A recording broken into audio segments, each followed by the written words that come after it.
헤겔의 정신현상학 번역본을 소개합니다. 취지에 관해서는 역자 서원에 상세히 나와 있기 때문에 역자 서원의 낭독으로서 대신하겠습니다. 문예 창작을 추구하던 역자는 헤겔이 세상을 떠난 나이 즈음부터 그전부터 희망해왔던 철학의 학습을 재개했다. 오래전에 마련해 두었던 1970년대판 철학 관련 전집들은 길잡이가 되었다. 그런데 헤겔의 주저이자 전 철학서 중에도 굴지의 저작인 정신현상학이 전집 목록에 없거나 소설만이 있었던 것이었다. 결국에 역자가 가장 역점을 두게 될 운명이었던 정신현상학이 오래전의 전집에 부재했던 것이 일찍이 희망을 두었던 철학의 학습이 중단되게 한 원인이 아니었을까 사료되었다. 당시엔 아직 여건이 되지 않았다고 볼 수밖에 없었다. 이후 비로소 정신현상학의 번역본이 나온 1980년대 무렵은 20세기 내내 끈질기게 우리 민족을 흔들었던 민족 언어개조론이 교육을 넘어 현실문화사회에서 실시되기 시작한 때였다. 민족 언어개조론이라고 요약을 했습니다만은 5천년 써온 이제 한자를 쓰지 말고, 그러니까 그러자는 얘기는 20세기 초부터, 그러니까 미국 선교사라든지 기타 뭐 여러 가지 그 외세에 의해서 끈질기게 우리 민족에게 요구되었습니다. 특히 지금 우리가 채택하고 있는 이제 한글 전용 가로쓰기는 20세기 초 일본 학자 우에다 가스토미가 그 가나 전용 가로쓰기론을 주장해가지고 최현대 등 한국인 제자에게를 통해서 한국에 전파한 것으로서 마치 마르크시즘이 이제 본토에서는 실행되지 않았지만 이제 소련과 동구에서 실행된 것처럼 그와 같은 것입니다. 이렇게 해서 우리 민족을 흔들었던 민족 언어 개조론이 교육을 넘어 현실 문화 사회에서 실시되기 시작한 때였다. 뭐냐면 이제 이 민족 언어 개조론은 이미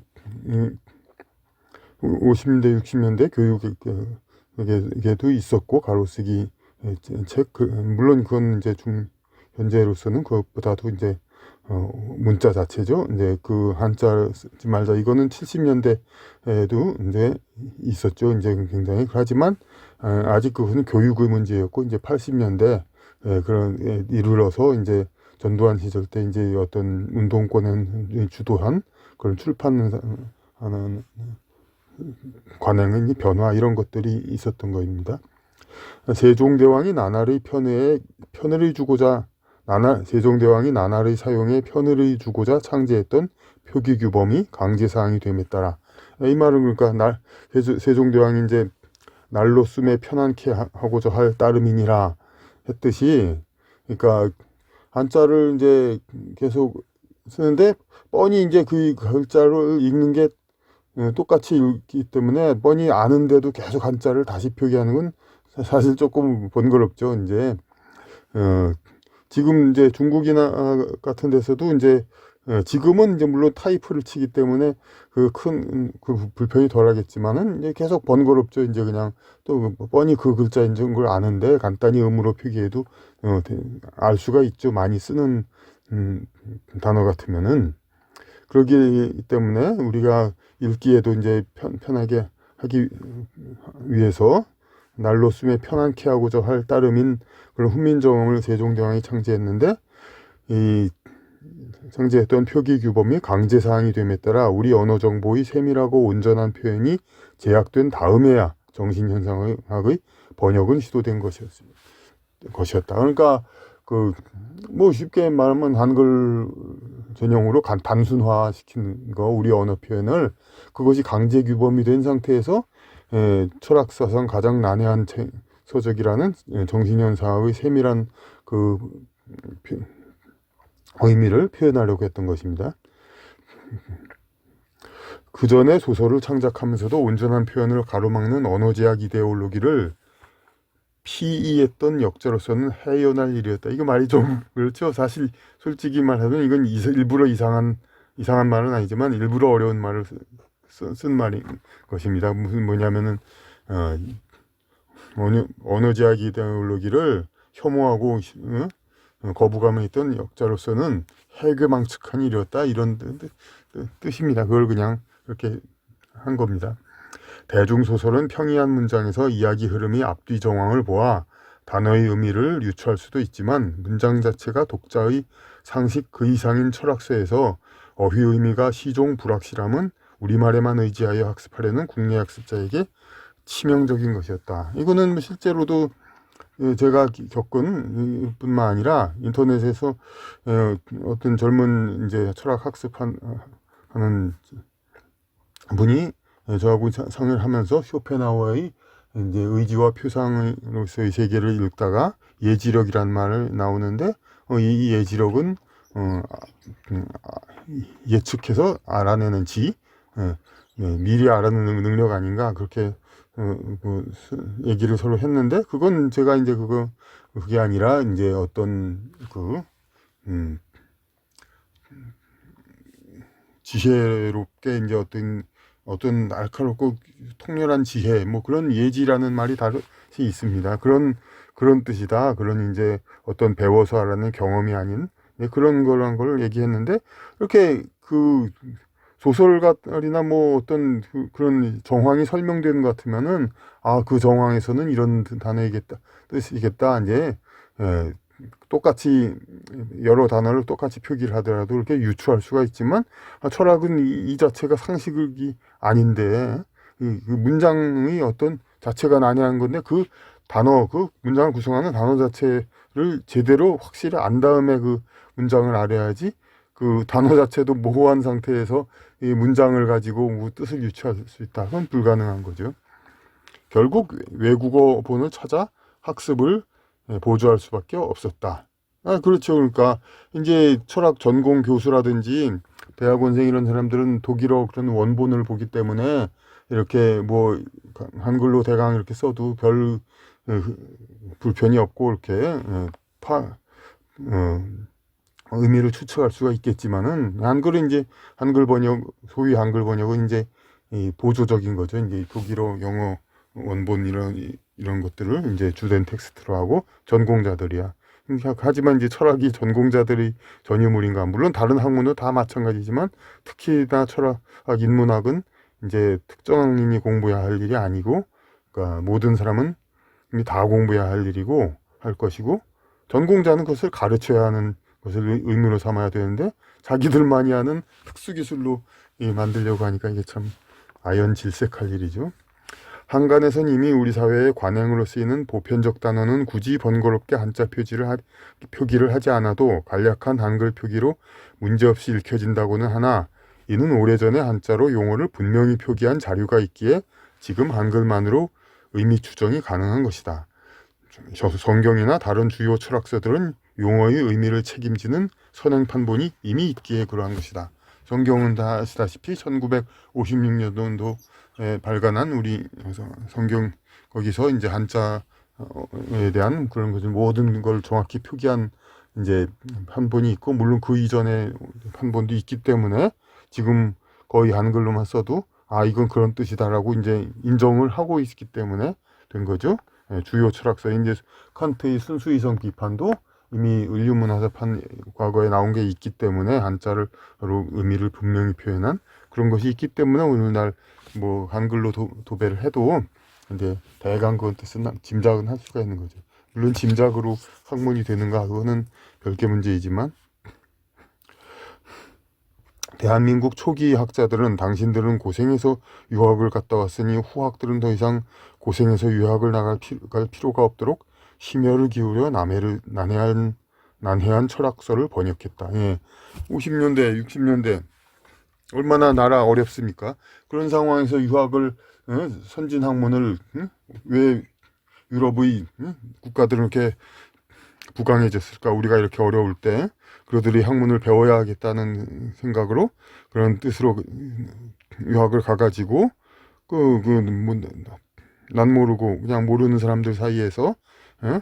게다가 당시에는 동양인들 멸시하기도 하고 그런 상황에서 이렇게 고통받으면서 공부를 했던 그 대한민국 초기 학자들은 이제 나 이런 고생을 이제 더 이상 후학들 내 후배들은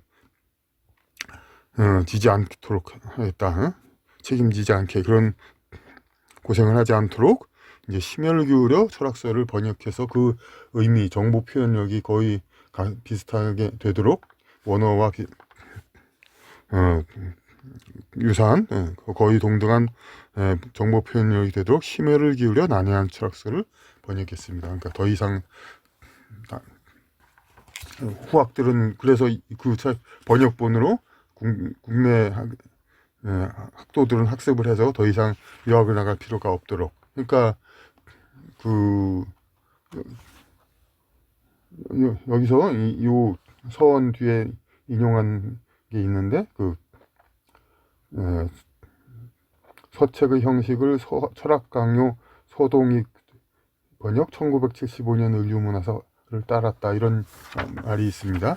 서책의 형식을 그러니까 이 철학 강요라는 건 요새 또 외국어 좋아하는 사람이 엔치클로피디어 그렇게 하면 압니까 우리 사람들이 참 철학 강요 철학에 대한 전반적인 이제 요점을 폭넓게 얘기한다 이거죠. 이것을 이 책을 번역을 해서 이 서동익 선생이 근데 과로를 해가지고 별세를 했습니다. 만약 더 오래 사셨더라면 틀림없이 이제 정신현상학을 번역을 다시 했을 것이고 저와 같은 문인이 이런 이제 뭐 고생할 건 없지만 어쨌든 뭐 3년 동안 이렇게 이 고생을 하지 않고 창작이나 전념하면서 창작이나 하면서 이제 자기 과시나 하고 그러고 지낼 수 있었을 것인데 안타깝게 그분이 이제 철학 강요 이것만 번역하고 돌아가셔가지고 이제 이것을 그 작가로서의 자기 표현 뭐 자기 주장 이런 것을 접고 3년 동안 이제 저도 이제 번역을 할 수밖에 없었던 것입니다. 그렇게 심혈을 기울여 난해한 철학서를 번역했다. 그러나 이후 국민소득의 증대로 더 이상 해외 유학이 고통스러운 것이 아닌 시대가 되면서 이건 참으로 참 시니컬 그냥 풍자적인 요새는 뭐 유학을 뭐 그냥 그야말로 부유층 아이 이건 물론 극단적인 비유지만 부유층 아이 학교에서 국내에서 공부도 잘 안 되니까 그냥 외국이나 보내자 아무 데나 뭐 그런 경우도 있고 하여튼 그냥 국내에만 있기도 좀 그렇고 소득도 충분한데 먹고 살 걱정 없는데 뭐 외국에 나가서 몇 년 있는 거 좋은 경험이잖아요. 그러니까 그런 이제 학문 외적인 이제 그냥 인생의 경험으로 그러니까 그냥 일부러도 유학을 가는데 국내 대학 있기 싫어서 그냥 그 초기 학자들의 생각과는 달리 그러니까 유학이 고통스러운 게 아닌 시대가 되면서 학술 번역서의 한글 전용화는 원어로 학문을 접하는 전문학자층과 교수들은 이제 독일어, 영어로 이제 연구를 하니까 국내 비전문 학습계층, 학습자층과의 격차를 증폭하여 격차를 더욱 벌이는 거죠. 원래 뭐 이제 격차는 당연히 있을 수밖에 없는 거지만 전문인과 비전문인. 그런데 전문인은 완전히 그냥 그 독일어 원전인과 적어도 영어는 그 원어의 그런 이제 해상도 정밀도를 거의 손상 없이 번역하니까 그렇게 완전하게 그냥 학습을 하는 사람인데 국내 비전문 학습자층은 한글로 된 번역이니까 의미를 대충 그냥 이렇게 기록한 이걸 가지고 공부를 하게 되니 뭔 말인지 알 수가 가뜩이나 어려운데 뭔 말인지 알 수가 없는 거죠 이제. 그러니까 알 수가 없다고 그러면은 철학이란 원래 그런 어려운 거다. 기초부터 차근차근 공부해야 되는 거지 아무나 공부하는 게 아니다. 이런 걸로 이제 전공자들이 이제 일갈해가지고 그러니까 권위를 더 세우는 거죠. 그러니까 물론 맞습니다. 아무나 공부하는 게 아닌데 뭐 전문가하고는 권위는 이제 인정돼야죠. 근데 아니 맹자를 반드시 공부해야 공자를 공부하고 노자를 해야 반드시 맹자를 공부하고 그런 겁니까? 물론 시대상의 그런 게 있다 하지만 그런 거 아닙니다. 철학은 그래서 무슨 차근차근 뭐 공식 큰 거 문제풀이를 무슨 여러 학자들이 뭐 몇 대에 걸쳐 푸는 겁니까? 다 뭐 손대 학자가 이렇게 얘기하면 그거에 대해서 그걸 바탕을 요약해서 먼저의 바탕을 요약해서 다시 또 그냥 학설이 다시 나오고 수정 학설이 나오고 먼저의 학설을 몰라도 아 나중에 얘기한 거 뭔 얘기인지 대강은 알 수 있죠. 완벽하게야 물론 모르겠지만 그 대강 알아가지고 그것을 우리 생활에 응용하고 보다 현명한 생활, 철이든 현명한 생활을 하기 위한 게 철학 아닙니까? 근데 이제 모든 뭐 체계와 모든 뭐 아리스토텔레스, 플라톤 때부터의 모든 철학사를 다 공부해야 뭐 칸트 헤겔을 이해할 수 있다. 뭐 이런 식의 얘기를 하는 겁니다. 그들은 그러니까 격차를 증폭하여 전문학자의 일반 학습자에 대한 독보적 위상을 보장해 주는 것이라. 그러니까 그야말로 비전 무협소설에서 비전이라고 하죠. 그러니까 절전 비급이라고 하고 전달이 안 되면 그러니까 자기 특별한 제자들에만 가르쳐주고 비밀로 하는 나머지는 그런 거. 그러니까 그야말로 철학의 그거를 이제 일반 사람들은 모르게 하는 거. 일반 사람들은 그런데 철학을 좀 더 알면은 내가 좀 더 생각을 현명하게 하겠을 수 있겠는데 하고 동경은 하죠. 특히나 또 동양 철학도 있고 있지만은 어떤 서양 철학의 그 근대 서양의 그 부흥을 일으킨 서양 철학에 대한 동경도 매우 크죠.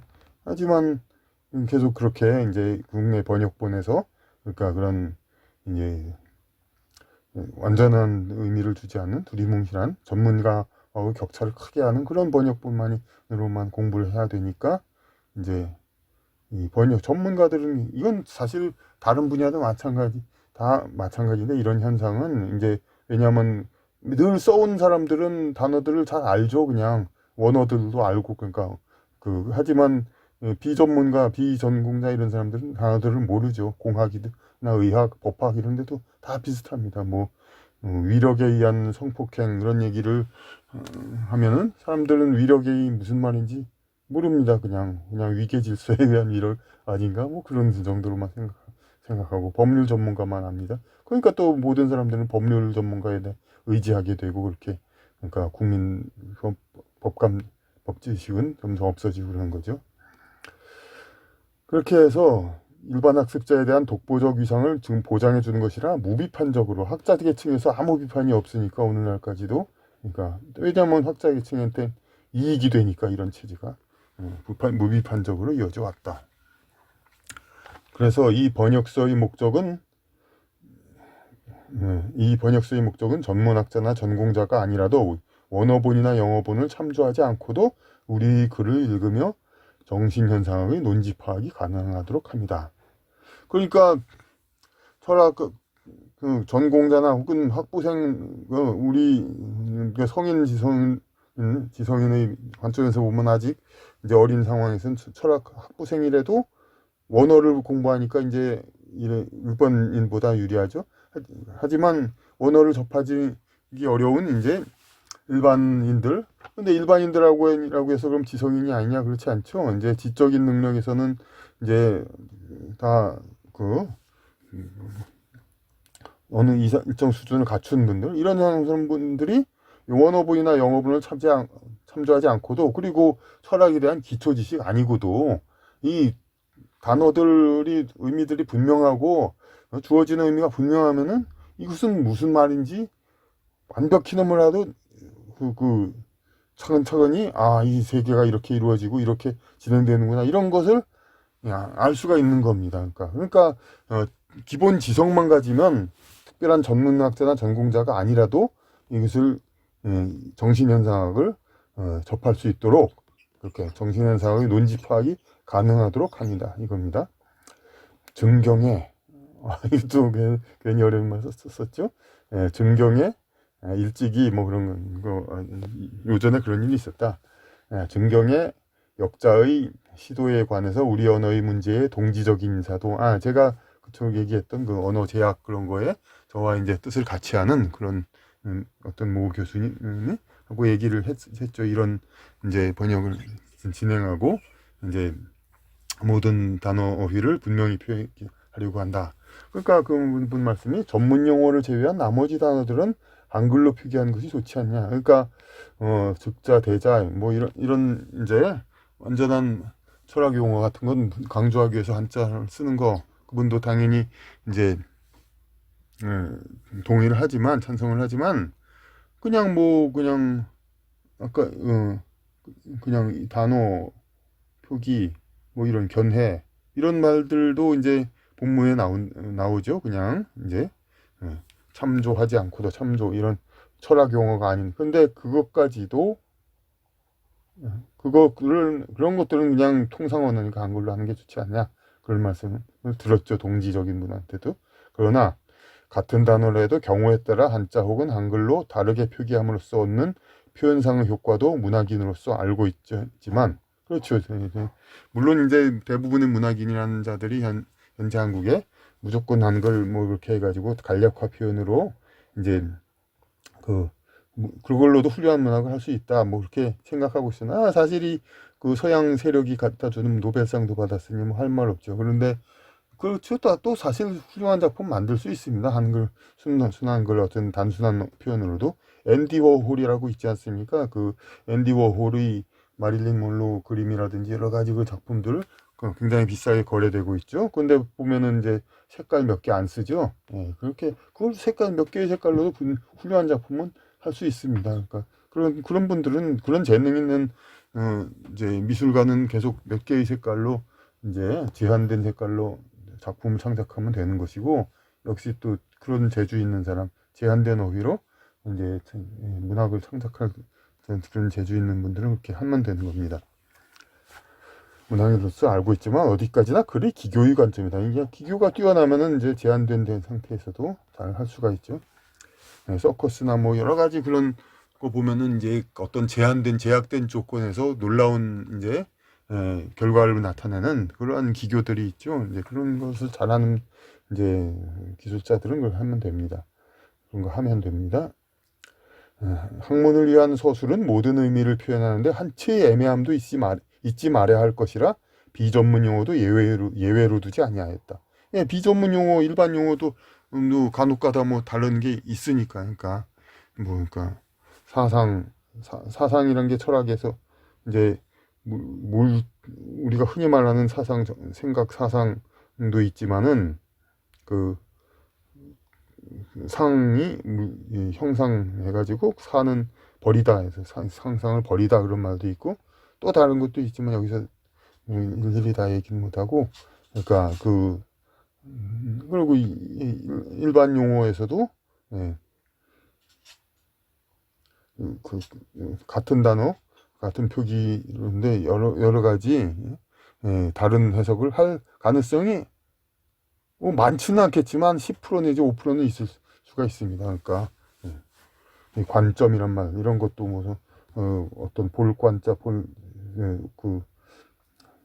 포인트 점자 이렇게 뭐 알게 누구나 그렇게 알고는 있지만은 대강 그래도 간혹가다 그냥 관이 무슨 그게 아니라는 거 뭐 코핀 뭐 그런 뜻이 될 수도 있고 무슨 여러 가지 그냥 그 사람의 상상력을 가지는 사람들은 또 다른 생각을 또 할 수가 있습니다. 그러니까 그런 어떤 머리에 쓰는 뭐 월계관을 그런 것도 될 수가 있고 그러니까 이런 건 모호함은 이제 학문적인 의미의 표현에서는 학문이라는 서술은 이제 한치 애매함도 잊지 말아야 할 겁니다.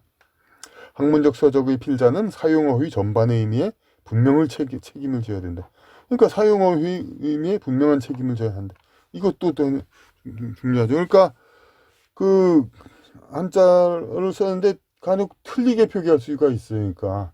그러니까 그런데 이때 그 틀리게 표기를 해놓고 학문적 서적 해놓고 그러니까 뭐 지금 당장 뭐 예를 들 게 없어서 그렇지만은 서적이라면 그냥 책이라고 그 책이라는 의미를 좀 이제 저작물 뭐 그런 이제 것들을, 그리고 이제 그 어떤 성과물 그런 의미가 강조된 뜻으로 서적인데, 그냥 뭐 글 어떤 서쪽에 있는 원수 적이란 그런 뜻도 될 수가 있고 여러 가지로. 그런데 그, 그, 그, 그런 거를 한자로 쓰다가 틀리게 썼단 말이에요. 그러니까 서쪽에 있는 원수라고 써야 될 걸 서적이라는 책을 뜻하는 그걸로 썼단 말이에요. 그렇게 나중에 오류라고 하면, 근데 만약 서적이라고 썼으면 앞뒤 정황으로 서쪽에 있는 원수 그거가 되지 않겠느냐. 그렇게 해서 면피, 속된 말로 그렇게 책임 모면할 수가 있죠. 한글로 쓰면은 이제 오류의 가능성은 줄어들죠. 이거는 독자가 알아서 이제 유추할 것이지, 무슨 내가 이제 완전히 정확히 쓰지 않았다고 했는데 틀리게 쓸 가능성이 없지 않아 있는 거죠 지금.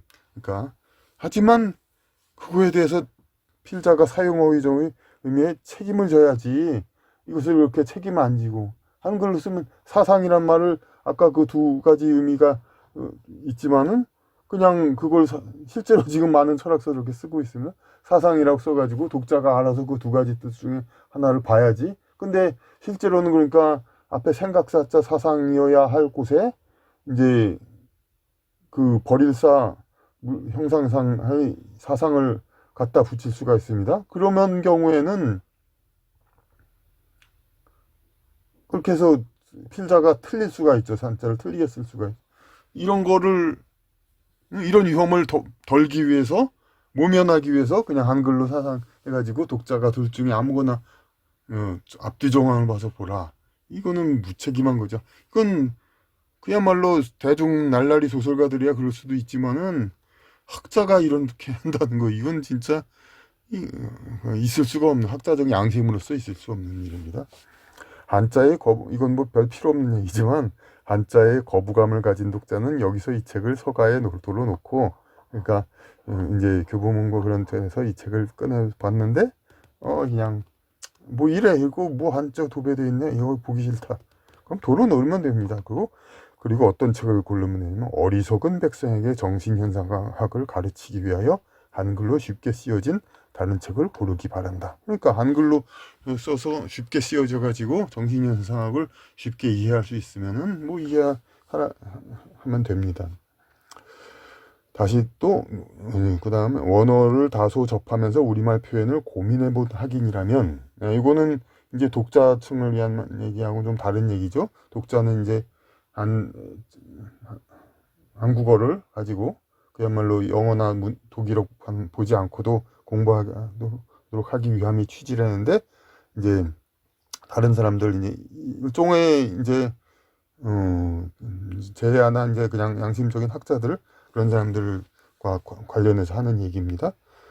원어를 다소 접하면서 우리말 표현을 고민해본 학인이라면, 학자라는 말을 좀 더 폭넓게 학인이라고 했습니다. 때로 원어에 비한 우리말의 무력함을 느꼈을 것이다. 그러니까 인터넷에도 뭐 사회과학 조금 했다는 사람, 한정석이라는 사람이 예전에 페이스북에서 그냥 막 이런저런 얘기하면서 원어에 비해서 우리말은 표현이 안 된다 그런 말을 자꾸 하더라고요. 그러니까 영어에 뭐 하물며 유명한 김동길 교수도 옛날에 뭐 우리나라 말한 뭐 자유에 대해서 영어에는 뭐 프리덤, 리버티가 있는데 우리말은 자유밖에 없어서 뭐 그런 얘기. 하여튼 조금 공부했다는 사람들 그냥 이렇게 우리말은 영어나 언어에 대한 그게 없다고. 리버티에 대한 게 해방이란 말이 왜 없습니까? 프리덤이 자유라면은. 물론 프리덤이라는 것도 저는 바로 이 정신현상에서도 많이 고민을 했습니다. 프리덤은 그야말로 그러니까 제약 없이 그렇게 한 건데, 자유라는 건 스스로 말미암는다는 거니까 프리덤하고는 좀 다릅니다. 어찌 보면 자유가 더 깊은 철학이 있는 말도 되는데, 프리덤하고는 좀 다르죠. 그러니까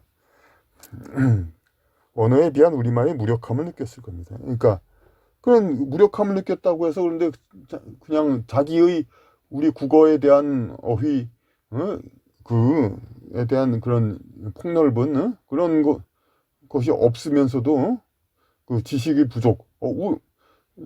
단적으로 우리말 어휘력의 부족을 가지고 그 그냥 우리말은 그 서양 원어에 해당하는 그런 뭐 말이 없어가지고 뭐 어쩌고 저쩌고 불편하다는 등 그런 소리를 무책임하게 해대는 경우가 있습니다.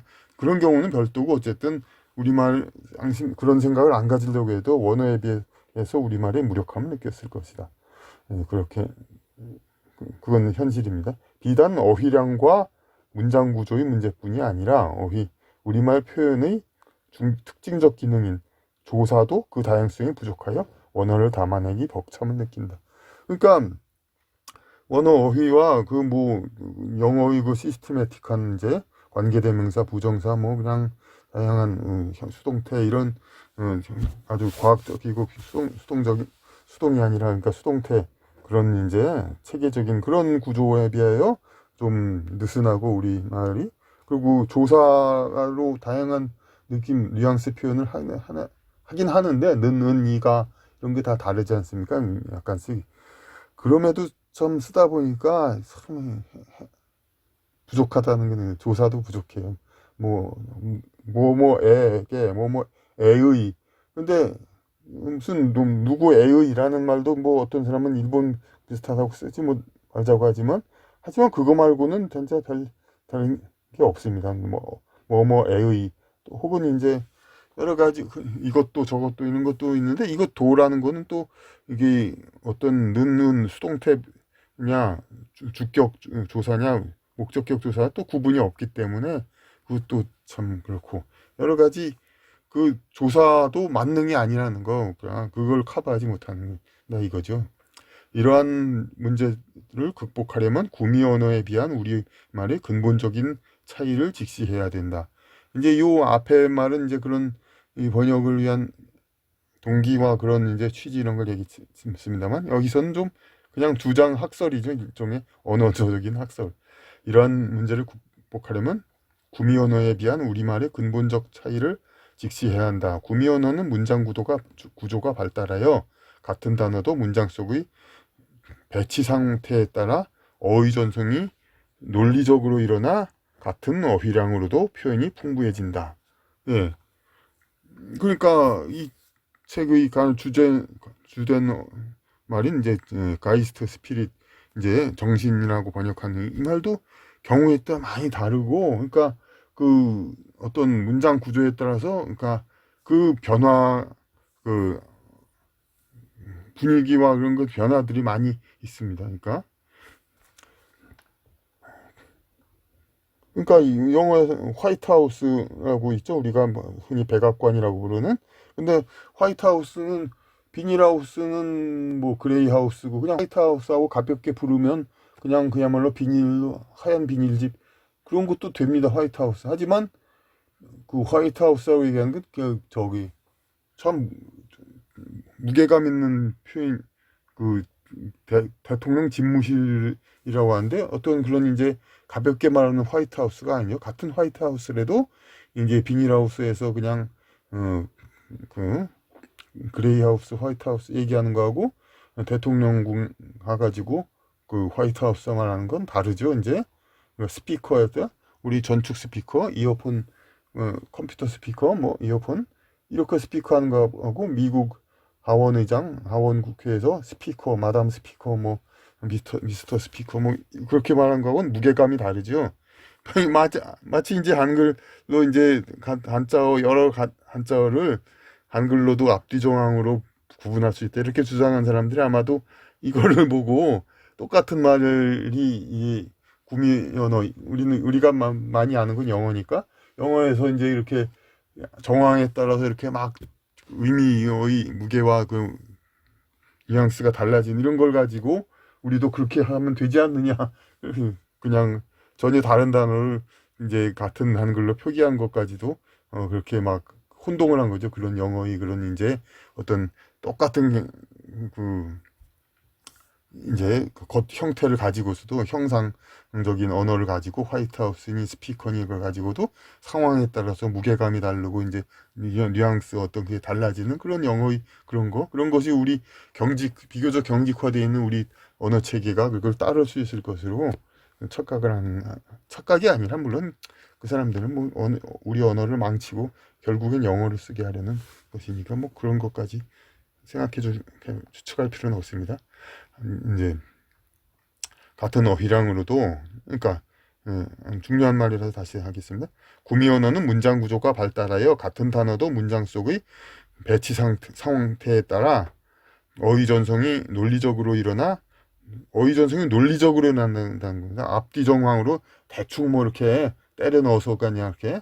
어제 무슨 뉴스에서도 요새 바로 이 말을 녹음한 오늘 바로 어제 국회에서 뭐 탄핵 뭐 한동훈 어쨌든 그런 얘기로 말이 많았는데, 그때 국회에서 옆에 소화기 구함이라고 써 있더라고요. 그래서 국회 안에 소화기 구함, 이거 어휘전성, 소화기구 하면은 그때의 그 상황에서는 어쨌든 소화기가 여기 있고 거기에 자체 함이라고 하는 상자가 있으니까 소화기구의 함이다 이렇게 얘기하죠.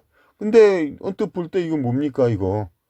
그게 만약 우리 서로 이제 어떤 가게 앞에 이렇게 써붙여 있는 거라면 그 안에 소화기가 없고 그럼 소화기 구함이죠. 소화기 구함.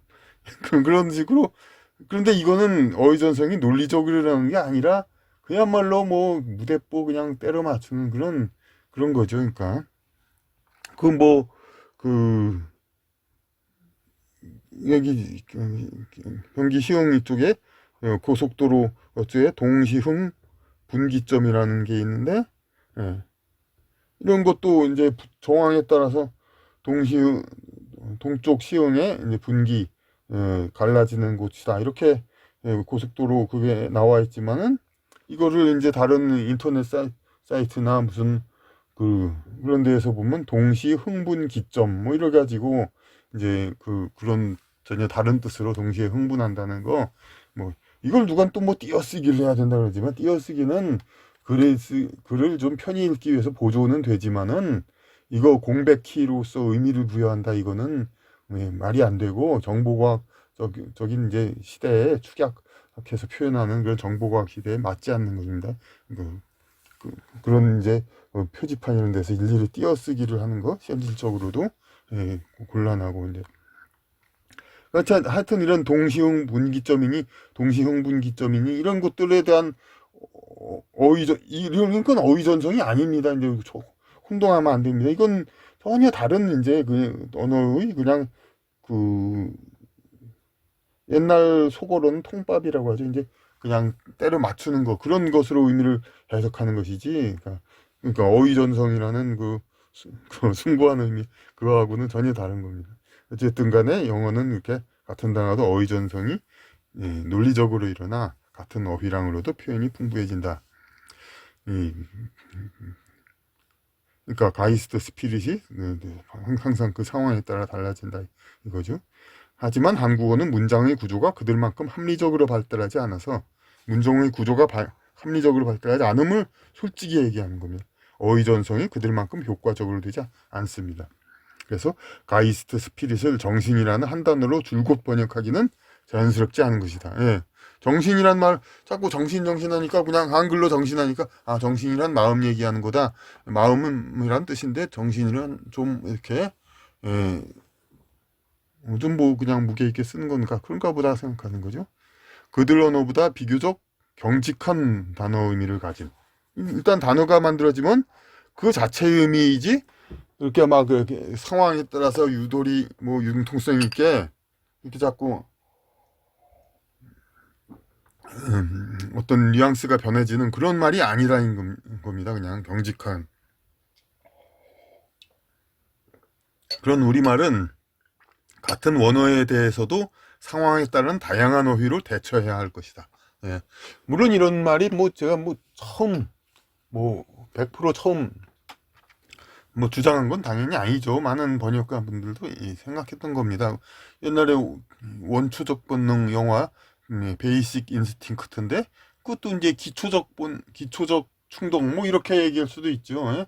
예, 그렇지만은 어휘 의미가 다르죠. 그러니까 기초적 충동이라고 우리가 봐도, 근데 영어 사용권은 베이식 인스팅크트 하면 기초적 충동하고 그렇게 좀 어색한 뜻으로 받아들이지 않죠. 그냥 좀 어? 아주 깊은 그냥 우리가 저항할 수 없는 어떤 뭐 그냥 우러나오는 그런 거다. 어떤 기초적 충동하면 뭐 좀 다르잖아요. 그러니까 그냥 기초하면 그러니까 뭘 배우기 위한 거 그런 거. 근데 원초적 본능이라고 해서 상황에 따라서 번역이 참 잘 된 경우라고 이제 얘기를 하죠. 이제 그들 언어보다 비교적 경직한 단어 의미를 가진 우리말은 같은 언어에 대해서도 상황에 따른 다양한 어휘로 대처해야 할 것이다.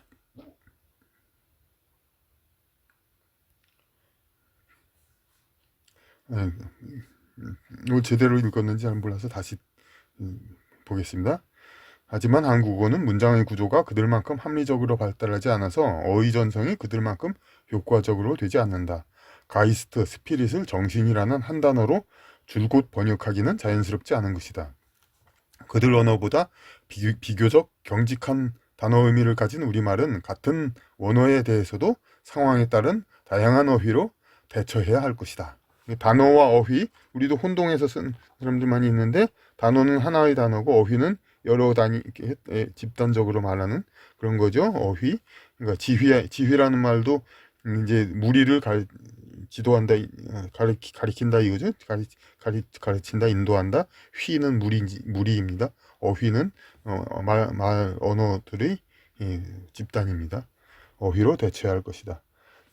그러니까 한 단어에 여러 어휘를 한다. 일부러 그렇게 말한 거죠. 영어 언어 한 단어에 서양 언어 한 단어에 이제 제가 뭐 독일어를 뭐 모르는 건 아닙니다만은 그러니까 그리고 참고를 하긴 했습니다만 이 번역 참고서 중에서 임석진 교수 1989년 지식산업사 이 책에는 독일어 많이 인용이 됐기 때문에 인용한 것을 많이 참고를 했습니다. 하지만 이제 영어 번역이 이제 워낙 이제 미국에서도 인정을 받고 있고 미국의 교수들도 이제 유튜브를 보면 손에 들고 강의하는 거 많이 봤기 때문에 충분히 신뢰할 만한 어, 판본이기 때문에 우리가 뭐 영어는 뭐 누구나 다 아는 개나 소나 아는 게 영어니까 그걸 참고를 하는 것을 많이 참고를 했습니다. 주된 참고로. 정신은 정이라는 단어와 신이라는 단어를 합한 포괄적 의미일 뿐이다. 예, 정신이라고 해서 자꾸 정신이면 정신 마음인가 하지만 정이란 건 우리 정미소 정육점에서 쓸 뜻이 아주 정밀, 그러니까 그런 거 얘기하는 거고, 그러니까 그것을 그 세세한 우리 몸의 어떤 컨트롤하는 그걸 얘기하는 거고, 신은 그 마음, 그러니까 통합적으로 오는 마음. 이걸 뭐 이렇게 다르게 설명하기 어렵지 않죠. 어렵죠. 이제 정하고 신, 이제 그 자체로 우리가 이해를 해야죠. 오히려 이 정신 하면은 우리가 살아있는 사람, 이제 그 죽은 사람, 그런 가지고 정신이라고 얘기 안 합니다. 근데 신이라는 말은 귀신이라는 말도 다 통하는 거죠. 사는 사람이나 죽은 사람이나 신은 이란 말, 그러니까 그 영혼인데 좀 포괄적으로 이제 세상을 존재하는 그런 신. 예. 그러니까 우리가 신이라는 말, 그냥 신이라고 따로 말하면 영어 갓하고 또 자꾸 같게 똑같이 얘기하는데 그거와는 다르죠. 신은 우리 이 개개인에게도 다 있는 그런 뜻의 신이죠. 아까 god이니 갓 대문자 god 갓은 최고신 상제 하나님을 얘기하는 거고 정이라는 건 그러니까 그 우리가 그 미생물에도 어떤 혼이 있고 어떤 그 움직이게 하는 그런 이제 비물질적 그런 엑기스가 있듯이 전기 그러니까 우리가 이제 심장이 뛰고 호흡을 하고 모든 이런 것들을 우리가 의식하지 않고도 진행이 되죠. 이런 것을 우리 몸을 진행시키는 그러한 이제 세세한 그리고 그런 부분적인 그런 이제 그 우리 신인보다는 좀 이제 어찌 보면 좀 하등한 이제 기, 기반적인 기초적인 거라고 볼 수 있죠. 숲의 정령, 그런 거에 정령이라는 거는 좀 이제 요정 트롤 건데 이제 어떤 그 서유기에서도 나오듯이 이 너는 정령밖에 안 된다 그런 식으로 손오공이 상대방을 깔보는 그런 얘기가 나옵니다. 이제 그러니까 그 감히 우리 신, 나에 대항하냐 그런 말이 나옵니다. 그러니까 정은 더 그런 이제 기초적인, 그러니까 인간에게도 정이 있지만은 당연히 하등 생물, 동물에도 다 정이 있는 거죠. 경우에 따라 가이스트, 스피릿, 이제 여기 그러니까 가이스트, 제가 독일어로 통달하면은 가이스트만 얘기할 것인데 이제 영어본을 참고해서 가이스트, 스피릿, 이것은 경우에 따라서 여기서 다시를 크게 썼다 얘기입니다. 정신이란 말 물론 쓰지만 시대 정신, 집단 정신, 혹은 아예 대정신, 이제 하나의 한 사람의 것이 아니라 대승적인 그냥 신이라고도 해도 되는 경우도 있습니다. 영혼. 그러면서 마지막 공신. 이 공신이란 말은 제가 아주 좋아하는 좋은 말이었는데 이 책의 본문에서 많이 쓰지를 못했습니다. 왜냐하면은 이것은 이제 번역의 비화인데 한 3분의 1 정도를 읽으면서 3분의 1 정도 이후부터, 그러니까 번역을 시작해서, 그러니까 처음부터 시작해서 끝까지 한 게 아니라 3분의 1부터 시작해서 후반까지 하고 다시 앞으로 와서 3분의 1, 그렇기 때문에 앞부분, 사실이 맨 앞에 나오는 그 서설을, 이거는 이제 정신현상 더 어렵다고 그러죠. 그걸 다 이해해야 이해할 수 있다고 그러고, 그러니까 그 서설을 먼저 읽을 것이 아니라고 합니다. 공부를 할 입장이라면. 그러니까 그래서 오히려 그 타당하죠. 서설을 나중에 번역했다는 거. 그리고 그러고서 물론 또 앞부분도 다시 그렇게 했는데, 그러면서 그때 이르러서야 공신이라는 단어가 참 좋다는 그런 생각이 났습니다. 그런데 뒤에 부분에는 이제 공신이라는 말을 많이 쓰지를 못했습니다. 앞으로 뭐 1, 2년 후에 이제 어떤 이제 그 개정판이 되면 공신을 좀 더 많이 쓰고도 싶은데, 하여튼 그럼에도 불구하고 이 판본이 상당히 순수한 그 정신의 현상에 대한 순수한 관점에서의 어떤 번역이라고 해서 이 판본은 참 보존될 필요가 개인적으로 있다고, 가치가 있다고 생각합니다. 이런 공신 등의 역어로 적절히 대치해야 할 것이다. 이런 것이 부담스럽게 느껴질 수도 있으나, 그러니까 단어를 많이 써야 되냐 이렇게. 그러면 우리 원어가 흔히 그냥 외국의 정신을 팔아먹은 학자들이 흔히 말하길 영어가 더 쉽다, 뭐 그런 말, 영어로 공부하는 게 낫지 않느냐, 뭘 그렇게 생각할 수 있지 않느냐. 하지만 우리는 한자의 조합으로 풍부한 신조어를 별도의 학습 과정 없이 응용 가능하다. 그러니까 이 여러 가지 가이스트 스피릿을 무려 하나 둘 셋 넷 다섯 여섯 일곱 여덟 아홉, 그러니까 이렇게 10개의 이제 단어로 했는데, 이거 뭐 모르는 단어 있습니까? 이게 기초적인 소양이 있는 분이면. 그러니까 그냥 그 공신이란 말 여기 처음만 나온 말이지만은 이 의미 파악하실 수 있죠. 퍼블릭 스피릿 뭐 그렇게 얘기도 되고, 하여튼 그러니까 이런 공신이란 말도 이걸 새로 만들어서 우리는 다 압니다. 그러니까 모르지가 않습니다. 그러니까 신조어를 만들어도, 영어 같으면 영어도 신조어를 대강은 짐작하지만 그래도 앞뒤를 생략해가지고 합성어를 만들죠. 이제 그러고 대개는 또 약자로 쓰고 하니까 아무래도 더 신조어가 더 새로 더 알아야 됩니다. 하지만 여기 한자 신조어는 그냥 그 별도 학습 없이도 다 알 수가 있습니다. 앞으로 이러한 노력이 자리를 잡는다면 우리는 영어권, 독일어권 독자보다 더욱 용이하게 난해한 철학서를 읽는 특권을 얻게 될 것이다.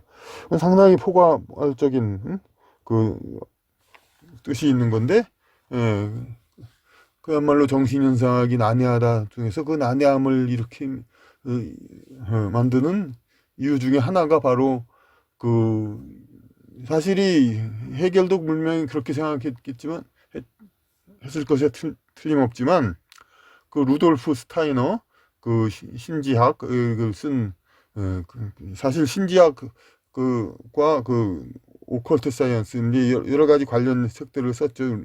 루돌프 스타이너도 같은 독일어 사람으로서. 그런데 그 사람도 우리 인간의 어휘로 진짜 영적인 그거를 표현하기는 정말 힘들다. 막 이런 말 많이 했습니다. 그러면서 이제 이렇게 그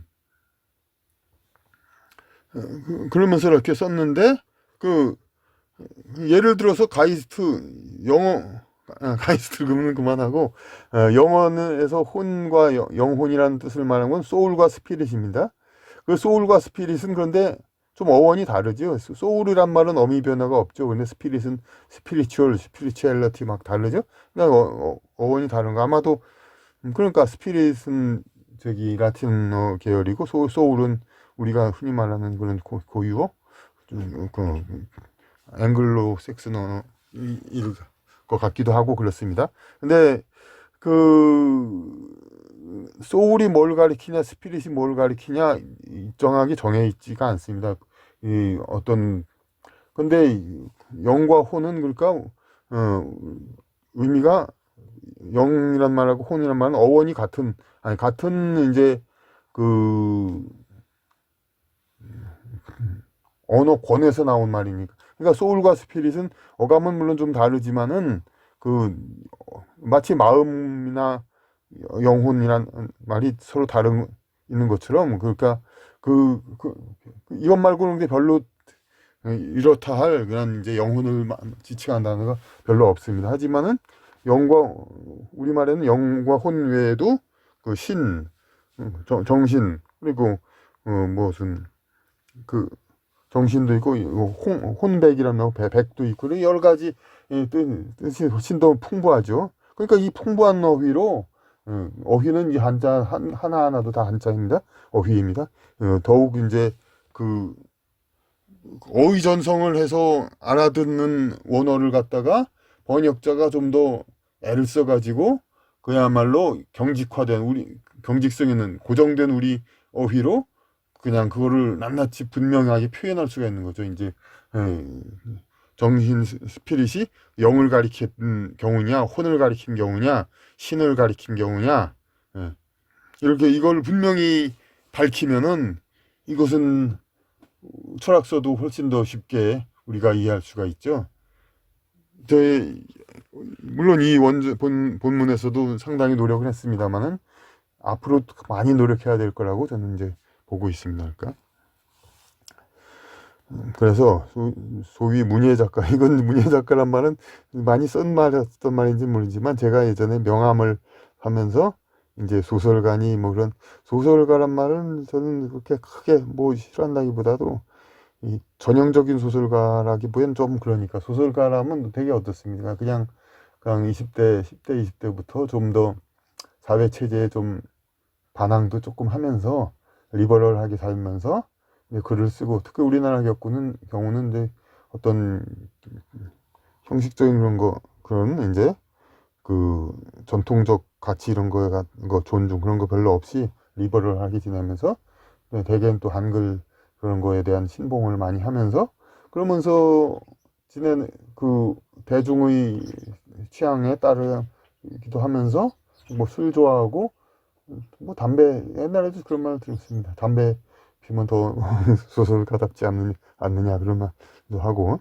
하여튼 좀 그런 그런 느낌이 좀 들죠. 소설가 하면 이제 좀 하여튼 뭐 꼭 술 담배를 좋아한다 그래야 되는 건 아니지만 그렇게 좀 사회 형식적에 비순종적이면서 근데 저희 경우는 좀 뭐 젊을 때 비교적 어디서 보면 순종적인 사람 근데 순종적이면서도 잘 안 됐었죠. 그냥 회사 생활 잘 하고 싶었지만 잘 안 되죠. 이제 그 어떤 회사의 틀에 끼우고 싶어도 잘 안 되는 그런 거였습니다. 하여튼 그 개인적인 건 나중에 따로 하고 문예 작가라고 그래서 영감을 얘기했습니다.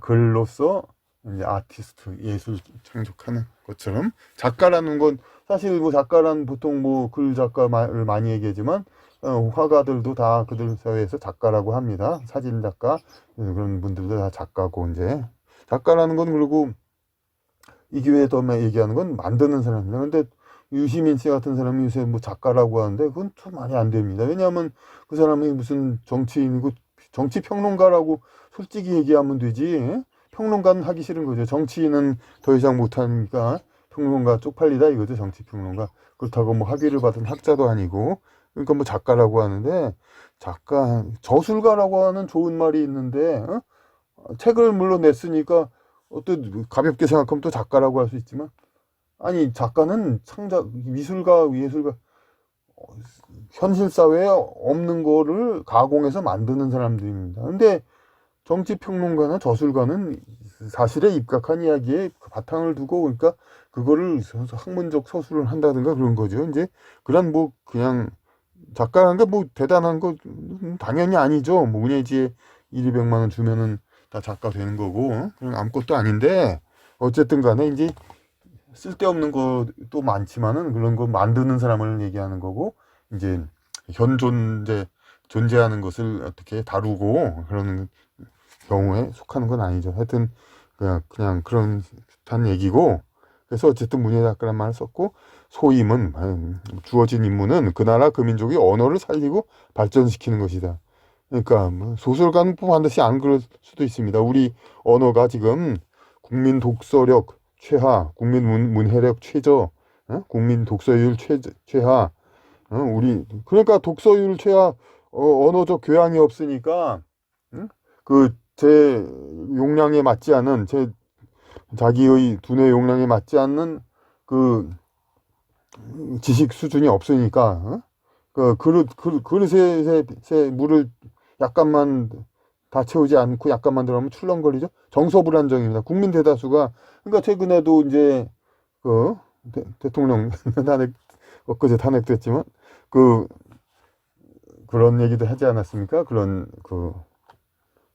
국민 정서 생활 정신 건강을 위한 특단의 대책 필요하다 하는데 뭐 그 이유를 알고 그랬는지 보좌관들 그 이유를 알면서 권했는지는 모르겠습니다만은 그 이유는 제가 이제 압니다. 이제 확실하게.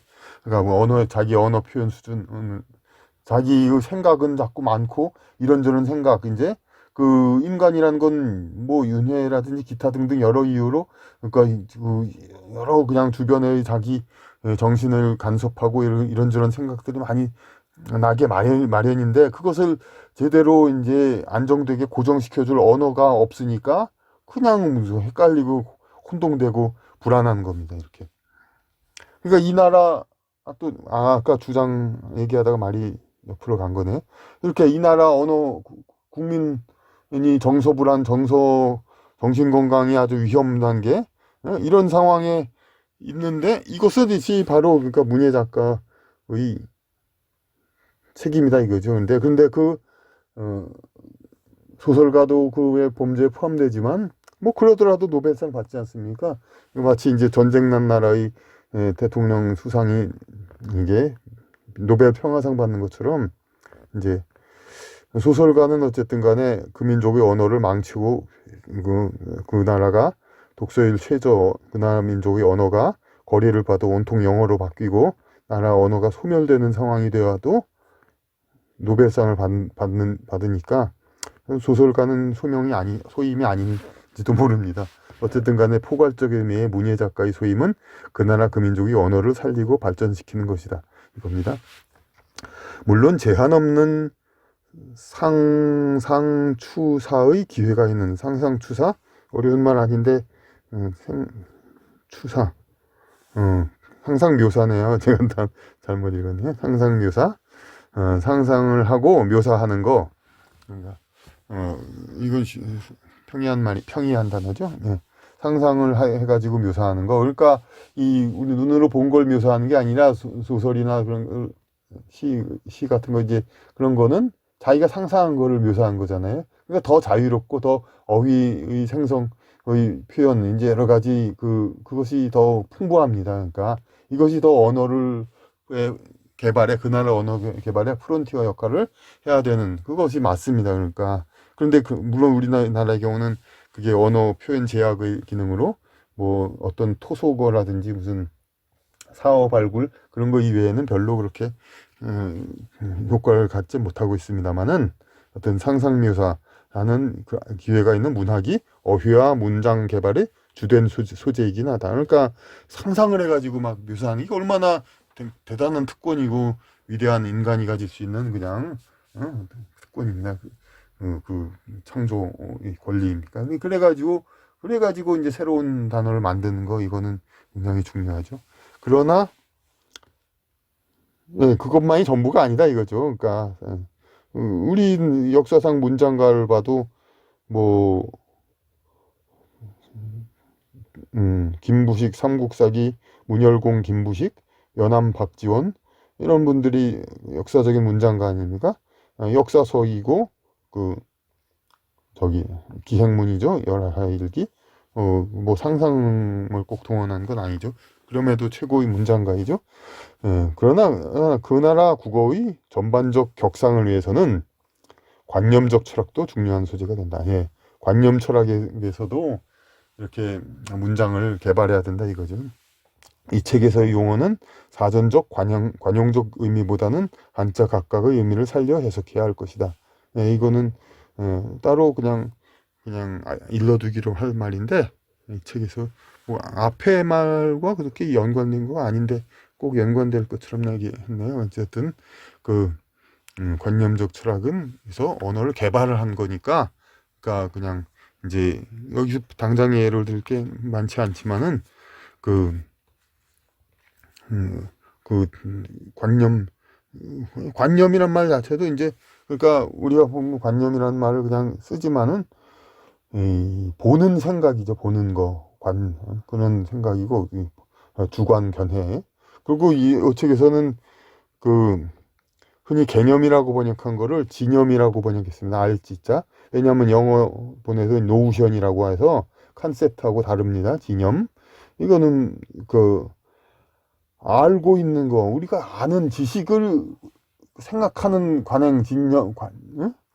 관념할 때의 그 생각하는 그런 거, 안다고 생각하는 그런 거라고 하기 때문에. 근데 단어 그 자체를 보면 이거는 물론 있던 단어가 아니기 때문에 관행적 용어는 아니지만은 이 관행적 용어가 설사 있다 하더라도 이것을 그냥 관행으로 해석하지 말고 그냥 그 자체 안자 그 자체를 이제 뜻으로 생각하라 이런 것을 제가 여기서 강조한 겁니다. 그러니까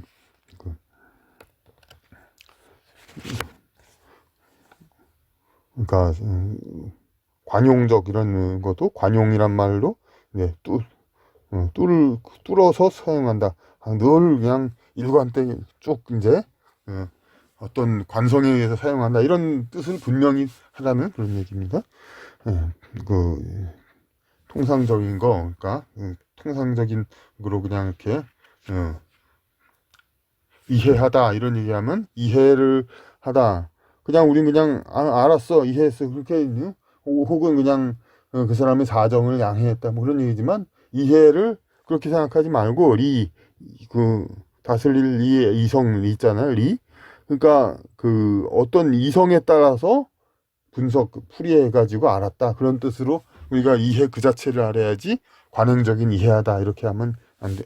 이 해석 이게 그러니까 도움이 되지 않는 겁니다. 그러니까 관행적인 말은 잊어버리고 글자 그 자체로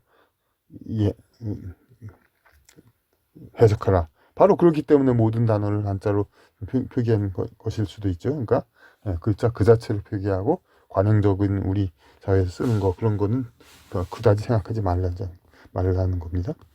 헤겔은 역사 철학에서 정신의 최고 개념을 가진 민족이 세계사적이라고 했다. 이건 제가 이미 소설에서도 사라진 민족이라는 근래 나온 허시의 사랑이라는 단편집에 거기서도 우리 민족이 이제 소멸한다는 가상소설 정신의 최고 개념을 가지지 못하면은 소멸하는 거죠, 이제. 그래서 정신의 최고 개념을 가진 민족이 세계사적이라고 했다. 이건 참 아이러니한 게, 이건 제가 옛날에도 생각했던 말입니다. 이제 왜냐면은 그 한자 없애자 뭐 그런 운동하는 자들이 이제 뭐 한자를 광화문에다 한자로 쓰면은 사람들이 보고, 외국 사람들이 보고 우리가 중국의 속국을 생각하지 않겠느냐. 아니 그럼 일본도 중국의 속국이겠네. 예? 그렇게 주장을 합니다. 우리가 한 중국이 그렇게 쓰니까. 아니 중국도 몽고, 티벳 이런 데는 한자 안 쓰는데 한자가라고 곧 중국도 아니죠. 물론 이건 상식적인 얘기고, 그보다 중요한 거는 그 사람들은 이제 우리가 한자를 쓰면 우리가 중국과 같이 취급되지 않냐 그런 소리지만은 실상은 이제 오히려 티벳, 위구르, 몽고 이런 나라들 전부 한자 안 쓰는 전통 문화를 가진 민족들이죠. 만주도 그랬고, 만주도 뭐 아랍 글자 비슷한 거 썼죠. 그런데 전부 중국에 복속됐죠. 그 관계가 없는 겁니다. 그 중국가가 유지라는 거는 그 나라가 얼마나 특색 있고 딴 나라하고 차별화되는 게 아니라 가장 최고의 인류 최고의 지적 문화를 가지고 있느냐, 이거가 국가를 유지하는 겁니다. 마사이족이 특이한 개성으로는 세계적으로 두드러지지만 마사이족은 국가를 이루지 못하죠. 그거는 이제 인류 최고의 문명을 가지고 있는 그런 것을 공유해야. 그러니까 한자 문명권, 라틴 문명권 이런 데에서 최고 문명을 가진 용어를 가지고 그런 사고를 할 수 있는 사람, 그거를 그전에도 얘기를 했는데 한마디로 말하기가 참 힘들어서 좀 설득을 못했었는데, 이 바로 이제 위대한 사람이 똑같은 말 했다는 건, 그러니까 학자들이 왜 인용을 잘 하냐, 이건 바로 그거죠. 자기가 말하는 것보다 위대한 사람이 먼저 말했으니까 주장한 것이 있는 거죠. 그러니까 제가 무식하기 때문에 제가 똑같은 주장을 못 하다가 여기서 이때 딱 나왔습니다. 헤겔은 역사적 철학에서 정신의 최고 개념을 가진 민족이 세계사적이라고 했다. 이는 그 자신이 쓴 정신현상학의 내용을 무리 없이 담는 국어를 가진 민족이라야 세계사에서 주체로 나서고 지속적인 국가 경영이 가능하다는 의미로 보아도 과언이 아닐 것이다. 예. 그러니까 자신이 쓴 정신현상학, 이거를 근데 우리나라 정신현상학 철학 교수들은 뭐라고 합니까? 맨 독일어 인용하고, 어떤 이는 그냥 영어로 공부하는 것이, 독일 애들도 영어로 공부하는 게 편해서 영어권을 공부한다. 독일도 2차 대전 패전국이라서 한국처럼 영어로 이제 이렇게 마치 카페에도 다 영어로 도배되고 그렇다고 들었습니다. 언론에서 가보진 않았지만 2차 대전 패전국이라서 그렇습니다. 이제 프랑스는 승전국이라서 영어가 그렇게, 그러니까 전체적으로 지배하지 않죠. 한국도 이제 2차 대전 패전국 누차 얘기했죠. 일본 대일본 제국에서 일본과 합병된 상태에서 미국에게 패한 거기 때문에 그 불이익을 그대로 받고 있는 겁니다. 그러니까 일제잔재 얘기하는데, 일제잔재를 그대로 그 일제잔재가 바로 우리가 이제 우리 언어 사용의 제약이죠. 5,000년 전 한자를 못 쓰게 하는 게 바로 일제잔재이죠. 그러니까 이 국어로, 아까 그 학자들이라는 사람들이 영어나 국어로, 독일어로만 이 정신현상학을 이해할 수 있도록 가르치고 그렇게 하라고 부추기고, 우리말로 쓴 정신현상학은 도무지 내용을 갈피를 잡을 수 없는, 감을 잡을 수도 없는 영어, 그거는 이미 전공자들이 팔리긴 좀 팔리죠. 왜냐하면 전공자들이 그 독일어 그걸로 공부하는데 참고로 이제 풀이되는 거 어느 정도는 대충 풀이는 돼 있으니까 참고로 써야 되니까 많이 보긴 보죠. 하지만 자립적인 책이 못 되죠. 그거 자체로는 의미 자체가 모호한데, 언어 어휘 자체가 모호한데 그게 무슨 독립적으로 그거 하나로 어떤 학문을 설파라고 말이 맞을지 모르지만 학문을 이제 밝히는 어떤 내용을 담는 그런 책이 될 수 있겠습니다. 자체적으로는 책이 안 되는, 앞서 말했듯이 그 선행 판본이 있기 때문에, 어휘 의미를 분명히 책임지고 밝힌 선행 판본이 있었기 때문에 한글로 쓰는 그런 이른바 학술서들이 읽힐 수 있는 것이지, 그 자체로는 독립적인 학술서가 뭐 불가능한 거죠. 어휘, 사용한 의미, 단어 의미 자체가 모호한데, 그게 불가능하죠. 그러니까 그렇게 된다는 건 뭡니까? 우리 국어가 학문을 제대로 할 수 없는 민족이고, 그러니까 정신현상의 내용을 제대로 담지 못하는 민족이니까, 뭐 여기서는 좀 돌아가면서 얘기했죠. 애둘러서 그냥 세계사에서 주체로 나서고 지속적인 국가 경영이 가능하다는 의미로 보아도 과언이 아니다. 이게 아니라 망하지 않는다. 이 말 한마디로 딱 단적으로 얘기할 수 있죠. 이런 정신현상의 내용을 무리 없이 담는 국어를 갖지 못한 민족이면 망한다. 이 말을 갖다가 좀 애둘러서 점잖게 표현한 거죠. 정신현상이 더 일찍 한국사회에 보편화되었더라면 헤겔이 언어가 민족정신의 핵심임을 그토록 강조했음에도, 이 책을 번역한 사람처럼 공부 많이 하는 사람 드물죠. 많이 봤으니까 그냥 언어가 그 민족 그 자체라고 정신현상에서 얼마나 강조를 하는지, 이런 의미를.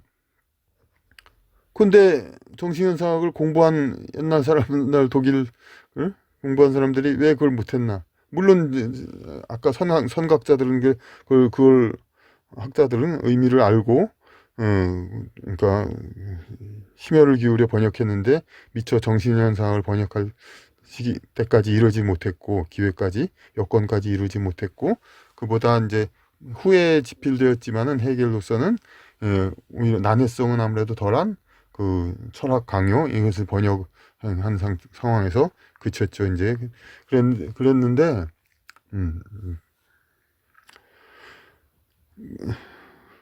이렇게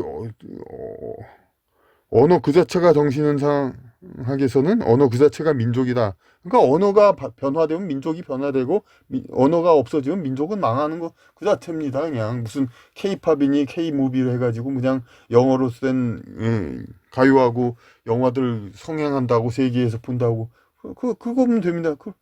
그래도 물론 개개인 잘 살 수도 있고, 근데 어쨌든 애국인이 그런 소리는 하지 말아야 되는 것이고, 그런데 이제 문제는 그렇게도 다 잘 살면 좋은데 국민 정서 불안이 되죠. 그러니까 단박에 그 서양 사상을 생각으로 그 모든 언어휘가 바뀌어지면서 그냥 그대로 그냥 모든 걸 서양 사상을 받아들이고 그러지도 못하고 국민 정서 불안이 되는 겁니다. 언어를 싹 다 바꾸고 영어를 씀으로써 이제 그러고도 잘 살 수 있다. 국민소득 당장에는 올라가니까 그렇지만은 이 알게모르게 자꾸 정서 불안이 이렇게 되고 이렇게 바뀌어지는 거죠. 그러니까 그렇게 강조해서 불구하고 현대사에서 우리 언어가 그렇게 쉽사리 인위적 퇴보를 자초했던 일은 일어나지 않았으리라 한다. 왜 그런데 그러니까 정신현상을 공부해서 아는 사람도 있었을 텐데, 이렇게 한글 번역하고 이렇게 언어의 중요성을 모르는 사람 모르냐? 봤으면 언어가 곧 민족이면 충분히 알 텐데 왜 정신현상을 번역하면서 이 우리 언어는 지키는 생각은 안 했느냐? 이 의문감이 들죠? 의문이? 그건 사실 알면서도 그런 경우 있습니다, 많이. 알면서도 저는 이제 좀 과격한 말은 아니지만 우리 국립국어원 이런 데서도 언어 맞춤법 계속 퇴보시켜가지고 그러니까 겉에다 지읒 받치면서 언어 표현이 딱 우리말로도 한글로도 확실히 이제 표현이 되는데, 거지라는 배거 그런 뜻을 혼동하는 그런 걸로 표현을 바꾸지 않습니까? 돌에 리을 시읒 받침을 없애가지고 스톤 돌석자하고 똑같이 그래가지고 언어 표현 자꾸 퇴화시켜서 결국은 영어를 쓰게 만드는 게 우리 국립국어원 그쪽이라고. 그들도 전공자인데 국어를 왜 모르겠습니까? 국어가 곧 민족이란 거 알 수도 있죠. 하지만 알아도 일부러 이 나라는 갖다 바치는 게 낫겠다 이렇게 생각을 하고 그럴 수도 있겠습니다. 그러니까 그 정신 현상을 읽었으면 충분히 언어가 곧 민족이고 민족이 곧 언어고, 그렇게 해서 그게 바로 집단 정신, 공신, 퍼블릭 스피릿, 그런 그거를 지키는 그런 기림을 알면서도 우리 언어의 퇴보를 이렇게 방치하는 거. 그건 왜냐하면 앞서 초반부에서 얘기했듯이 학자들 개개인한테는 그게 이득이 되거든요. 그런 이제 자신만이 이제 그 철학의 이제 물론 그 본질적 의미 아니 본질이라기보다 그냥 깊은 의미를 다 알고 일반인들은 잘 모르고 그, 그런 게 오히려 더 유리할 수가 있거든요. 근데 여기서 말했듯이 정신현상학이 더 일찍 한국 사회에 보편화되었더라면, 그러니까 전공자나 그런 사람 아니래도 지금 우리 공자 맹자 논어는 웬만치 보잖아요. 그러니까 이 그런 것처럼 정신현상학도 전공자 아닌 사람도 봐야 되는 겁니다. 누구나. 근데 우리 인문학 그 전공자들 자업자득입니다. 그 역사 누가 이제 인터넷에 쓰더라고요. 역사학자라든지 동양 철학자, 서양 철학자 이 세 것으로 나눠 가지고 어떻게 이제 누가 더 뭐 속된 말로 잘 나가고 먹고 살 수 있느냐 이제 이런 걸 얘기를 하더라고요. 그런데 역사학자하고 동양 철학은 그나마 여기저기서 강연하고 이렇게 이게 되면서 살만 하다고 합니다. 그런데 서양 철학은 교수 요행이 되는 것 말고는 일단 교수 자리에 있으면 그 기득권을 지키기 위해서 독일어와 영어로 이제 강의를 하고 이제 그러죠. 일반 보편화가 안 되니까 일반 사람들이 아무리 책을 봐도 아니 뭐 형이상학 하면은 괄호하고 메타피직스라고만 써 있고 이 형이상학의 뜻이 뭔지를 알려주지를 않는데 그러니까 뭐 형상학인가 상은 뭐 형상을 할 때 그 뜻이 아니라는 거 아시죠? 형이상학의 상자가 형상할 때 상이 아니라는 거. 어쨌든 그런 식으로만 나오니까 서양 철학 경원 하는 거만 저 얘기했듯이 그러니까 전부 동경은 하는데 좀 도대체 그러니까 그 철학이 무엇인가 그 의미를 알고는 싶은데 이제 모르니까 그냥 그나마 남은 게 이제 좀 개인적인 어떤 교훈들이 좀 많이 집약했었던 니체와 쇼펜하우어 요게 아니면 그 분들이 뭐 못하다는 게 아니라 이제 개인적인 그런 이제 교훈들 이런 이제 그런 것들이 많이 있는 니체와 쇼펜하우어 그런 걸 요약 보는 그런 거 어떤 일종의 수필적으로 이렇게 하는 그런 책이 그나마 좀 통하죠 이제. 하지만 이것도 강의할 그게 아니죠. 그런 짤막짤막한 교훈 그런 거 가지고 어떻게 강의를 합니까? 그러니까 어쨌든 간에 서양 철학자들이 가장 이제 교수 빼고 든든한 월급 받는 교수 빼고 가장 잘 못 나간다. 이제 잘 힘들다 이렇게 얘기하죠. 이제 어떤 이 강사 근근히 나가는 거 그런 거 말고는 그렇게 해서 언어가 민족 정신의 핵심을 그렇게 강조했는데 이니 그럼에도 불구하고 현대사에서 우리 언어가 이렇게 쉽게 너무나도 쉽게 무너졌잖아요. 저는 대한민국 초기 60년대 70년대 자료 우리나라 국민 대다수가 못 읽고 있죠. 이게 대한민국이 망한 거 아니고 뭡니까? 지금 뭐 그냥 뭐 이쪽 저쪽 진영 시위하면서 뭐 상대방 진영이 집권하면 나라가 망한다듯이 그런 거가 아니라 총체적으로 망하는 거죠. 우리 정신이 소멸되니까 우리 언어가 그렇게 쉽사리 인위적 퇴보를 자초했던 일은 일어나지 않았으리라.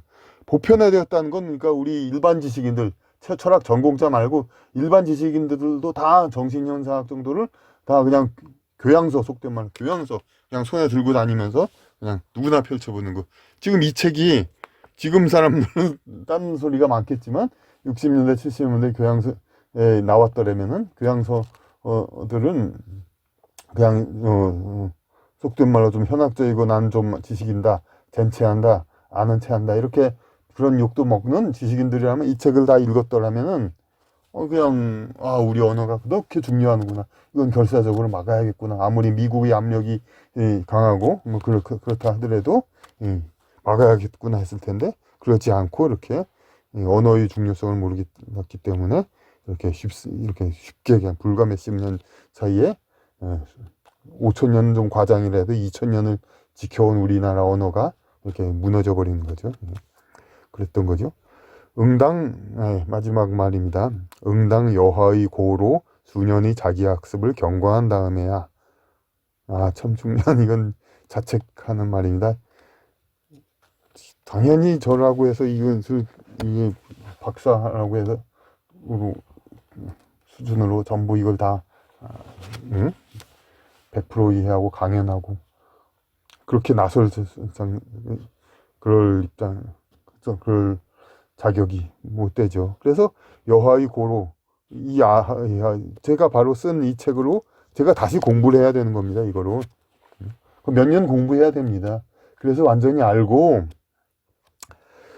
그런 다음에 경고한 다음에야 발표의 자격이 있을 거예요. 그래서 완벽한 책으로 해서 발표를 해야 되는, 그래야 옳습니다, 사실.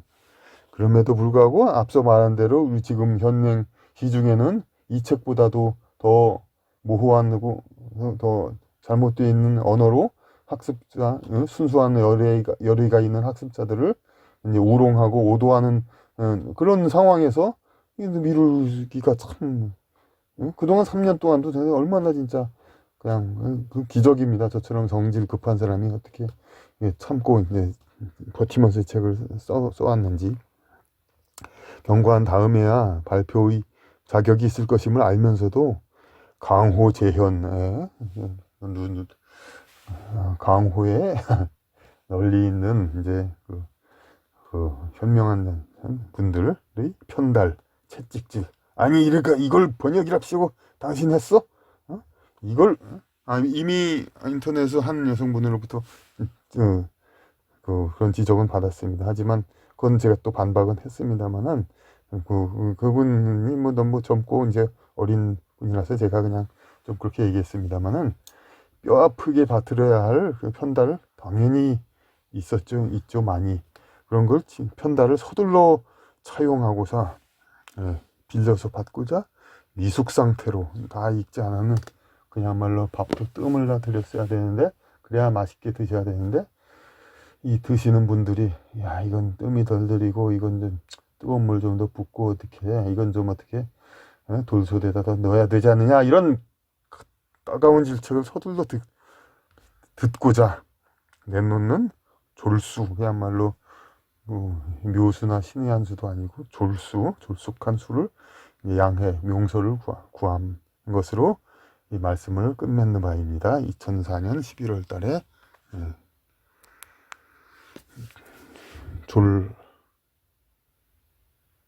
졸수를 쓴 졸저라는 아니죠. 그러니까 졸필자가 이제 이렇게 쓴 이제 저자 서언, 역자 서언이 아니라 역자 서언이죠.